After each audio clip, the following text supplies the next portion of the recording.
So, how big is a whale? It sounds like such a simple question, right? But the answer? Well, the answer covers a range so absolutely vast, it pushes the very limits of what's biologically possible. Okay, let's dive right in and unpack the true, mind-boggling scale of these ocean giants. First things first, a quick question for you. What is the single largest animal to have ever lived on this entire planet? Now, if your mind immediately jumps to a T-Rex or maybe some colossal long-necked dinosaurs stomping through a prehistoric jungle, well, you are in for a serious surprise. See, the answer isn't buried in some ancient fossil record. It's actually out there, swimming in our oceans right now. To give you a sense of scale, just let this number sink in. 190,000 kilograms. That is the weight of the largest animal ever recorded. And it belongs to the Antarctic blue whale. So, let's zoom in on this absolutely incredible creature, because to really truly understand its size, we've got to look at the anatomy of this giant. The longest an Antarctic blue whale has ever been measured is 33.5 meters. We're talking over 110 feet. That's a number that's almost impossible to even picture on its own. So let's try this instead. Picture 3 full-size school buses, parked bumper to bumper. A blue whale would stretch out longer than all of them. And that's just its length. Internally, believe me, it gets even more wild. Take its tongue, for instance. Just the tongue alone can weigh up to 2.7 metric tons. That's almost 6,000 pounds. Yup, you heard that right. A blue whale has a tongue that weighs more than an entire, fully grown elephant. This massive muscle is totally essential for its feeding style, helping to push out 90 tons of water in a single gulp. Just incredible. And what about its engine? The heart of a blue whale, well, that can weigh up to 600 kilograms, or about 1,300 pounds. And let's clear up a little myth here. You might have heard its heart is the size of a small car. The reality, scientifically speaking, is it's actually closer to a large golf cart. Still huge. And with every single slow beat, it pumps an unbelievable 220 liters, that's 60 gallons, of blood through its body. I mean, this just puts it all in perspective. You've got an aorta wide enough for a person to literally crawl through. You've got tail flukes as wide as a double-decker bus. Every single part of the blue whale is operating at the absolute extreme of biological engineering.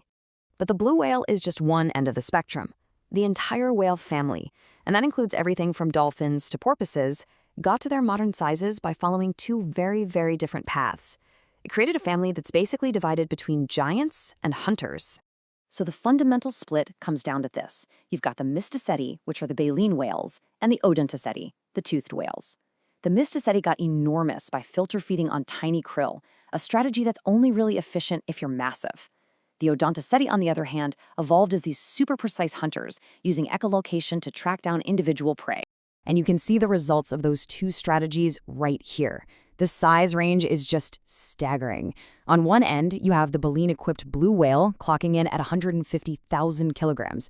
And way down on the other end, you have the toothed vaquita, a tiny little porpoise that weighs just 55 kilograms. And somewhere in the middle, you have predators like the orca, and one major exception to the toothed whale size rule. And that exception is the sperm whale. It's a toothed whale, for sure, but it achieved its massive size by specializing in a totally unique niche, hunting giant squid in the crushing darkness of the deep ocean. It is, by a long shot, the largest predator on Earth. Okay, so we have these 2 distinct groups, but that brings up another question. When did all this happen? Because believe it or not, for most of their history, whales, well, they weren't giants at all. If you look back through the fossil record, you'll see that for over 30 million years, most baleen whales were actually pretty small. We're talking under 10 meters long. This extreme gigantism is a very recent thing, evolutionarily speaking. It really only took off in the last 3 to 5 million years. So what kicked this all off? What changed? Well, simply put, the planet cooled down. As glaciers formed, they ground up rocks, and that washed a ton of nutrients into the sea. This created these dense but very widely separated patches of krill. And all of a sudden, being huge was a massive evolutionary advantage. A bigger body was just more efficient for migrating thousands of miles between food sources. And a bigger mouth could scoop up way more energy with every single gulp. This pressure just pushed whales to get bigger and bigger and bigger, which, of course, leads to the next logical question. If being big is so great, why aren't they even bigger? Why did they stop at the blue whale? Well, it turns out the blue whale is pretty much bumping right up against a hard physiological ceiling. Its heart has to walk this incredible tightrope, dropping to as low as 2 beats per minute during a deep dive, then racing up to 37 beats per minute at the surface just to recover oxygen. Any larger, and it probably couldn't pump blood fast enough. Not to mention, it already faces a huge challenge just shedding all the heat its massive body generates. So we've seen how big whales are, how they got that way, and why they can't really get any bigger. But the story of their size doesn't stop there. Their immense scale has an equally immense impact on our entire planet. Scientists have a great name for it, the whale pump. By feeding way down in the deep ocean and then coming back to the surface to breathe and, well, defecate, whales bring crucial nutrients like iron and nitrogen up into the sunlit zone. They are, quite literally, the gardeners of the ocean. And this process has a staggering value. They're fertilizer plumes. They fertilize phytoplankton, which capture an amount of CO2 equivalent to 4 Amazon rainforests. Over its lifetime, a single great whale locks away about 33 tons of CO2 in its body. When it dies, that carbon sinks to the deep ocean, and it's stored there for centuries. The whole biological carbon pump, which whales are a massive part of, is valued at nearly $1 trillion every year. So, how big is a whale? It's way more than a question of meters and kilograms. Their size is directly tied to the health of our global climate and our oceans. And that leaves us with a final and maybe more important question.